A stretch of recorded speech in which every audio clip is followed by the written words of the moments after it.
Hello everyone. Welcome again with Kanchan Chaudhary. We were talking about active and passive voices. Passive voices. Previous class में हमने देखे थे passive of sentences. Those are having double objects. Now today in this class we will study about imperative sentences. Imperative sentences के active sentence का हम passive में convert करने वाले हैं. अब सबसे पहले तो आपको ये देखना है imperative sentences होते क्या हैं. इंपैरेटिव सेंटेंसेस वो सेंटेंसेस होते हैं जो वर्ब से शुरू होते हैं. वर्ब का फर्स्ट फॉर्म होता है, उसके बाद में ऑब्जेक्ट होता है. जैसे डू. डू क्या है? वर्ब का फर्स्ट फॉर्म है. देखिए डू, डिड, डन, यही होते हैं. ये वर्ब का फर्स्ट फॉर्म है. This is second and this is third. So do verbs first form and then object. Do, suppose it. ये सेंटेंस बन गया. Do it. ये सेंटेंस है जो इंपैरेटिव सेंटेंस है. इंपैरेटिव सेंटेंस वो सेंटेंसेस जो वर्ब से शुरू होते हैं. उसके काइंड्स देखिए. कुछ सेंटेंस होते हैं जो ऑर्डर वाले होते हैं. जिन सेंटेंस में ऑर्डर दे रहे होते हैं वो ऑर्डर टाइप के सेंटेंस होते हैं इंपैरेटिव सेंटेंसेस में. एक होता है सजेशंस वाले. सजेशन या एडवाइस. सजेशन या एडवाइस वाले सेंटेंसेस. एक होते हैं आपके रिक्वेस्टिंग सेंटेंसेस. अब देखिए इन सारे सेंटेंसेस का एक एक एग्जांपल हम करके देख रहे हैं. ये डू इट. अब डू इट को क्या करोगे आप? आई थिंक इट्स ऑर्डर कि ये काम करो. Do it. फाइन. अब जब एक्टिव से हम पैसिव में कन्वर्ट करेंगे, यहाँ पे देखिए जो हमारा पैटर्न चलता है वो है सब्जेक्ट वर्ब ऑब्जेक्ट, जिसमें हम ऑब्जेक्ट को सब्जेक्ट की जगह लाते हैं. वर्ब की फॉर्म में be plus verb's third form और बाय लगा करके फिर फाइनली हम इस सब्जेक्ट को ऑब्जेक्ट में यहाँ पे रखते हैं. ये पैटर्न हमारा चलता है. अब आप थोड़ा सा कंफ्यूज होंगे, इसके लिए देखिए ध्यान से देखिएगा. ये बहुत ही इंपॉर्टेंट टॉपिक है. कंफ्यूजन दूर करिएगा अपना. अब मैंने आपको ये बताया सब्जेक्ट वर्ब ऑब्जेक्ट होने पे आपका कोई सेंटेंस एक्टिव से पैसिव में कन्वर्ट होगा.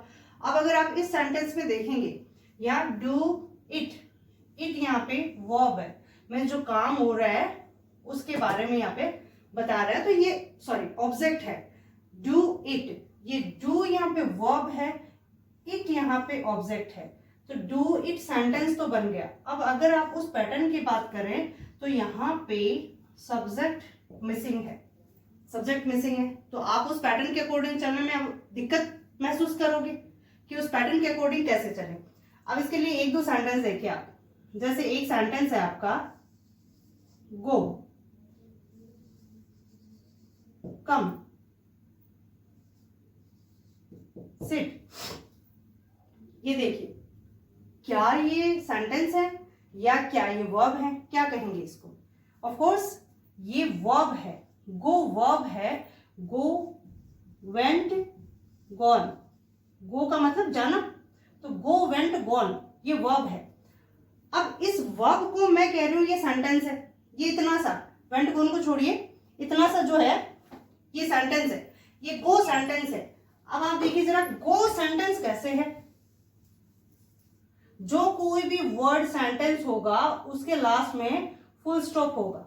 फुल स्टॉप से ही सेंटेंस कंप्लीट होता है आपका. जो अफर्मेटिव सेंटेंस है आपका उसमें फुल स्टॉप होता है. तो गो एक सेंटेंस है. कैसे? ये तो सिर्फ वर्ब है, ये भी सिर्फ वर्ब है, ये भी सिर्फ वर्ब है. तो ये सेंटेंस कैसे हुआ? ये सेंटेंस ऐसे हुआ, इसमें वर्ब में जो सब्जेक्ट है, मैंने आपको पहले भी बताया था कि सब्जेक्ट और वर्ब से ही सेंटेंस बनता है. अकेले सब्जेक्ट से सेंटेंस नहीं बन सकता, अकेले वर्ब से सेंटेंस नहीं बन सकता. और जो सेंटेंस सब्जेक्ट वर्ब ऑब्जेक्ट रखते हैं बिना ऑब्जेक्ट के एक्टिव से पैसिव में कन्वर्ट नहीं हो सकता. अब यहाँ देखिए ये नहीं कह सकते किसी भी सेंटेंस में अगर सब्जेक्ट और वर्ब दोनों होंगे तो ही वो परफेक्ट सेंटेंस है, अदरवाइज नहीं है. फिर भी मैं कहूंगी गो, कम, सिट, ये परफेक्ट सेंटेंसेस है। कैसे? यहाँ सब्जेक्ट जो है वो आपको दिया हुआ नहीं है, सब्जेक्ट दिया हुआ नहीं है, सब्जेक्ट दिया हुआ नहीं है। अब क्या करेंगे? सब्जेक्ट की जगह यहाँ पे क्या करेंगे? अब गो की अगर आप बात कर रहे हो, गो किसको कहोगे? कोई तो होगा सामने, जो भी सामने है वो यू है, या तो मैं हूं या मेरे सामने यू है, तो यू गो होगा। अब कम की अगर बात कर रहे हो, आने की बात कर रहे हो, किससे कर रहे हो? मैं हूं, मेरे सामने जो होगा वो यू होगा, जिसको बुलाया जाएगा। अब आप सिट, बैठने के लिए कह रहे हो, किसको कह रहे हो? जो सामने बंदा है उसी को कह रहे हो। तो सिट, कौन sit? You, you sit, you come, you go. तो ये यू बोलने में नहीं आता है, बाकी इन हर एक सेंटेंस में अगर ये वर्ब का फर्स्ट फॉर्म है, उसके बाद फुल स्टॉप है, तो ये अपने आप में एक सेंटेंस है जिसका सेल्फ अंडरस्टूड सब्जेक्ट है वो यू है। उसी तरह से यहाँ पे देखिए, यहाँ सब्जेक्ट सेल्फ अंडरस्टूड है, क्या है? यू है। डू इट, करने के लिए कह रहे हो, तो किसको कह रहे हो करने के लिए? करने के लिए सामने वाले इंसान को कह रहे हो। इस तरह से ये इंपैरेटिव सेंटेंसेस है वो बनते हैं। अब इस इंपैरेटिव सेंटेंस डू इट को हम चेंज करते हैं एक्टिव से पैसिव में। ये सेंटेंस है आपका एक्टिव में। अब इसको पैसिव में बनाने के लिए आपको क्या करना होगा? परफॉर्मा लगाना होगा। अब परफॉर्मा ऐसे ही होगा, एक छोटा सा चेंज यहाँ पे ये है, इसमें लेट, LET, लेट का यूज किया जाता है। Let then subject, then be. अब बी यहाँ पे खुद आता है, then verb's third form, then by and then object. यही पैटर्न चलेगा। इसमें एडिशनल क्या लगाया हमने? ये लेट हमने एडिशनल लगाया, बाकी पूरा पैटर्न वैसे ही है। ये बी फॉर्म आता है, सब्जेक्ट आता है, बी फॉर्म आता है, वर्ब्स थर्ड फॉर्म आता है, बाय करके ऑब्जेक्ट आता है। सारे सेंटेंसेस में हमने यही वाली चीज करी है। जितने भी सेंटेंसेस हमने एक्टिव से पैसिव में चेंज करे हैं, कन्वर्ट करे हैं, उन सब में पैटर्न हमारा यही चला है। अब इस पैटर्न में चेंज सिर्फ इतना सा है, इंपैरेटिव सेंटेंसेस में LET, लेट, इस वर्ड का आप यहाँ पे यूज कर रहे हो। अब इसके अकॉर्डिंग इस डू इट सेंटेंस को बनाइए। Let then subject, it means जो ऑब्जेक्ट था, क्या है यहाँ पे ऑब्जेक्ट? इट का हमें पता है इट ही रहेगा। Let it then be, verb's third form, verb क्या है? डू का थर्ड फॉर्म, देन बाय। ये ऑब्जेक्ट मतलब जो सब्जेक्ट था, यानी यहाँ पे जो सेल्फ अंडरस्टूड सब्जेक्ट है क्या था? यू, ये यू। अब इसमें देखिए, ये जो बाय यू है, ये क्योंकि यू यहाँ पे सेल्फ अंडरस्टूड है, इसको यहाँ पे यूज नहीं किया गया है, मेंशन नहीं किया गया है। इन द सेम वे यहाँ पे बाय यू को भी हम मेंशन नहीं कर रहे हैं। ये इतना सा सेंटेंस हो ना, लेट इट बी डन, तो भी ये सेंटेंस कंप्लीट है, पूरा है, सही है, फाइन। अब एक पैटर्न तो इसका ये हो गया, एक पैटर्न और है लेट इट बी डन, ये हमने किया इसका डू इट का। अब इसी डू इट का एक पैटर्न और है। अगर हमें लगे कि ये डू इट बोला गया है, ये करो, डू इट, ये करो, ये ऑर्डर अगर है, तो देखिए क्या कहेंगे? यू आर ऑर्डर्ड, तुम्हें ऑर्डर है, यू आर ऑर्डर्ड, क्या ऑर्डर है? To do it. ये देखिए, you are ordered to do it, you are ordered to do it. ये चीज ऐसे भी करी जा सकती है। मीन्स इसी सेंटेंस को एक्टिव से पैसिव में कन्वर्ट करने का तरीका है ये। अगर फॉर्मूला के अकॉर्डिंग, अगर आप रूल के अकॉर्डिंग, इस रूल के अकॉर्डिंग चल रहे हो, तो आपका सेंटेंस ये बनेगा। अगर आपको लग रहा है ये ऑर्डर वाला सेंटेंस है, तो नॉर्मल वे में ऑर्डर की बात कर रहे हो आप, तो you are ordered to do it, as it is आ गया। अब आप कहेंगे एक्टिव से पैसिव में चेंज करते हैं तो हमारा थर्ड फॉर्म आता है, तो ये डू है, तो ये वर्ब का फर्स्ट फॉर्म क्यों आया है? थर्ड फॉर्म क्यों नहीं आया पैसिव में? वो इसलिए नहीं आया है कि यहाँ पे देखिए टू आया है। टू इन्फिनेटिव है, जिसके बाद में हमेशा वर्ब का फर्स्ट फॉर्म आता है। टू के बाद वर्ब के फर्स्ट फॉर्म के अलावा कोई फॉर्म नहीं आता है। ये टू इन्फिनिटिव वाले जो सेंटेंसेस हैं उनकी एग्जांपल हम नेक्स्ट क्लास में करने वाले हैं। अब यहाँ देखिए, ये तो हो गया आपका ऑर्डर का। इसी सेंटेंस को डू इट को अगर हम माने, सजेशन का सेंटेंस मान करके चले, तो देखिएगा यू आर ऐसा कैसा रहेगा, यू आर के बाद यहां पे देखिए ये ऑर्डर की जगह you are suggested then to do it, you are suggested to do it. अब अगर इस सेंटेंस को हम रिक्वेस्ट माने तो ये you are requested to do it, ऐसे भी कर सकते हैं। इसी छोटे से एक सेंटेंस को हमने, अब इसके आगे हम दूसरा सेंटेंस देखेंगे। अगर आपको याद हो, जब हमारी लास्ट क्लास हुई थी जिसमें हम डबल ऑब्जेक्ट सेंटेंस कर रहे थे, उस दौरान मैंने आपको एक सेंटेंस दिया था और वो सेंटेंस कुछ ऐसे था। सेंटेंस था shut the door, shut the door, ये सेंटेंस मैंने आपको दिया था। अब इस सेंटेंस को जरा ध्यान से देखिए। शट क्या है, ये वर्ब का फर्स्ट फॉर्म वर्ब है। द डोर ऑब्जेक्ट है। सेम यहाँ पे सब्जेक्ट है, वो मिसिंग है। तो जहां सब्जेक्ट नहीं दे रखा है और कोई भी सेंटेंस है वो वर्ब के फर्स्ट फॉर्म से शुरू हो रहा है, इसका मतलब ये इंपैरेटिव सेंटेंस है। इतना हमें समझ आ गया। और उस इंपैरेटिव सेंटेंस को चेंज करने के लिए, एक्टिव से पैसिव में कन्वर्ट करने के लिए पैटर्न इसी पे हम चल रहे हैं। सिर्फ हमने यूज क्या कर रहा है, लेट का यूज कर रहा है, या इन वर्ड्स को हमने काम में लिया है। अब इसको करके देखते हैं हम क्या करें।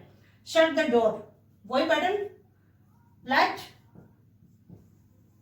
द डोर ऑब्जेक्ट है जो सब्जेक्ट बन जाएगा, let the door then be, shut का थर्ड फॉर्म भी शट है, let the door be shut, ये हो गया। अगर इस यू को हम यहां पे कंसिडर करेंगे तो ये बाय यू हो जाना है। Fine, late the door be shut. अब इसी सेंटेंस को अगर आप ऑर्डर दे रहे हो कि डोर खुला है, उसको बंद करना है, किसी को ऑर्डर दिया है कि जाओ तुम गेट बंद करके आओ, शट द डोर, तो इस ऑर्डर देने के लिए आप क्या करोगे, you are ordered, you are ordered. Order किस चीज का दिया है, टू शट द डोर। ये देखिए, आपको पता चला कि सेंटेंस ऑर्डर में है तो आपने क्या करा, you are order to shut the door. अब मान लीजिए इस सेंटेंस से पहले कोई सेंटेंस आ रखा था कि पहले से आंधी आ रही है, मौसम खराब हो रहा है, आप किसी को सजेस्ट कर रहे हो कि आप सजेशन दे रहे हो, आप एडवाइस दे रहे हो कि तुम दरवाजा बंद कर लो, आंधी आ रही है, तुम्हें कर लेना चाहिए। तो क्या करोगे आप, you are ordered, sorry you are suggestion आप अगर दे रहे हो तो you are suggested to shut the door. ठीक, अब अगर किसी से रिक्वेस्ट कर रहे हो कि प्लीज तुम डोर बंद कर दो, प्लीज शट द डोर, यहां पे अगर आपने एक प्लीज और लगा दिया, प्लीज शट द डोर, तो आपने रिक्वेस्ट कर डाली। अब रिक्वेस्ट अगर कर रहे हो तो यहां पे क्या होगा, ये चीज ऐसी की ऐसी आ जाएगी, यू आर, इस सजेशन की जगह क्या आ जाएगा, रिक्वेस्ट, यू आर रिक्वेस्टेड, फिर ये to shut the door, you are requested to shut the door, you are ordered to shut the door, you are suggested to shut the door. तो ये तीनों पैटर्न में आपने ये सेंटेंस करा।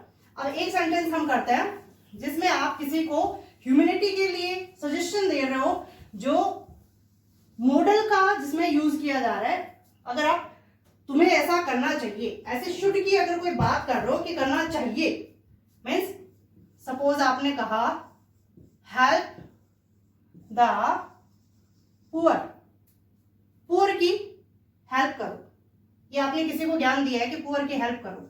Help ये वर्ब का फर्स्ट फॉर्म आ गया और ये द पुअर ऑब्जेक्ट आ गया। फाइन, अब ऐसी बात आप किसी को ऑर्डर तो नहीं दे सकते कि तुम पुअर की हेल्प करो, नहीं दे सकते। आप किसी से रिक्वेस्ट भी नहीं कर सकते कि प्लीज पुअर की हेल्प करो। ये पुअर, यहाँ पे पुअर कोई एक पर्टिकुलर इंसान नहीं होकर के, पॉवर्टी वाला पुअर जो कोई भी एक इंसान हो सकता है, कोई भी हो सकता है, कोई भी, चाहे वो पुअर का मतलब यहाँ कोई पॉवर्टी गरीब एकदम से वो वाली भी चीज नहीं है इसमें। यहाँ पे कोई भी असहाय, हेल्पलेस कोई भी हो उसकी बात कर रहे हो आप। हेल्प द पुअर, जिसको हेल्प की जरूरत है, ऐसे किसी भी हेल्पलेस की, चाहे वो किसी भी तरीके से, जरूरी नहीं कि आप हंगर की यहाँ पे बात कर रहे हो या पॉवर्टी की बात कर रहे हो, आप किसी भी तरह से इसको ले सकते हो। हेल्प द पुअर, इसका मतलब यहाँ पे आप सजेशन दे रहे हो, मतलब हमें करना चाहिए, तो क्या करोगे? एक तो वही वाला पैटर्न है अपना, लेट वाला, let the poor be, help का थर्ड फॉर्म हेल्प्ड। तो एक तो ये बात आ गई। अब अगर सजेशन आप सजेस्टिव वे में दे रहे हो, यहां पे देखिए, एक तरीका ये है, द पुअर को आपने पहले ले लिया, ऑब्जेक्ट मीन्स सब्जेक्ट ले आए आप, द पुअर, फिर सलाह देने के लिए एक जो मॉडल आप यूज करते हो, should, you should do this, you should not do this, इस तरह की बातें आप करते हो। जो मॉडल हम पढ़ेंगे, मॉडल की जब बात करेंगे तो इसको गहराई से हम देखेंगे। The poor should be helped, आप इस सेंटेंस को इस तरह से भी कर सकते हो। अब अगर आप एक सेंटेंस और लेते हैं हम, वर्क हार्ड, अगर आपने करा वो सेंटेंस हम लेते हैं, work hard. Being a student आपको हमेशा ये चीज सुनने को मिलती है, वर्क हार्ड, जबकि मेरा मानना है you should work smart. Hard work करने से कोई पत्थर नहीं तोड़ना है आपको, आप स्टूडेंट हो, आपको स्टडी करना है, तो स्मार्टली आप स्टडी करेंगे तो आपकी सक्सेस आपके पास होगी। वर्क, वर्ब का फर्स्ट फॉर्म, हार्ड ये ऑब्जेक्ट।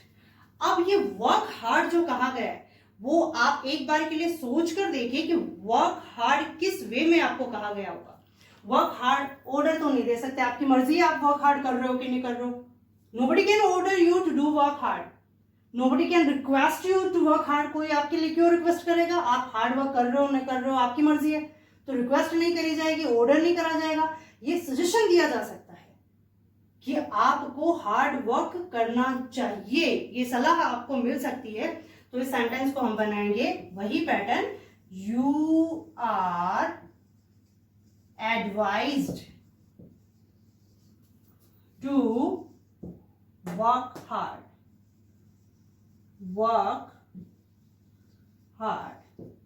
ये इस तरह के सेंटेंस जो इंपैरेटिव सेंटेंसेस हैं उनको एक्टिव से पैसिव में चेंज करना बहुत ही आसान है, थोड़ा सा दिमाग लगाना होता है। वर्क हार्ड बिल्कुल नहीं करना होता है, इसमें स्मार्टली आपको वर्क करना होता है और सारी प्रॉब्लम, सारे जो भी एक्टिव से पैसिव चेंज करने के पैटर्न्स हैं वो आपको इजीली समझ में आ जाते हैं। इसी तरह से आप इन चीजों की प्रैक्टिस करते रहिए, जितना प्रैक्टिस करेंगे उतना आपको इजीली ये चीजें समझ में आएंगी।